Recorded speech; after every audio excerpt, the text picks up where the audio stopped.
আমাদের জন্য সবচেয়ে শক্তিশালী হাতিয়ার হল যিকির। হয়তো এটাকে অতি সাধারণ বা গতানুগতিক কোনো পরামর্শ মনে হতে পারে, কিন্তু আধুনিকতার এই প্রবল ঝড়ে আমাদের মন আর আত্মা যখন প্রতিনিয়ত দিক বিদিক শূন্য হয়ে ছুটছে, তখন অন্তরে যিকির যে কি প্রভাব ফেলে তা ভাষায় প্রকাশ করা অসম্ভব। যিকির আমাদের অশান্ত হৃদয়ে ফিরিয়ে আনে সাকিনা বা স্বর্গীয় প্রশান্তি, আর আমাদের সত্তার গভীরে জাগিয়ে তোলে গভীর কৃতজ্ঞতাবোধ।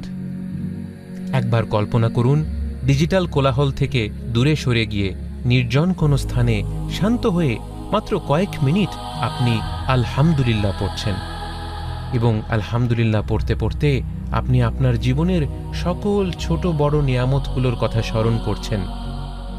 আপনার মন কি প্রশান্ত হবে না? আলা বিযিকরিল্লাহি তাতমাইন্নুল কুলুব।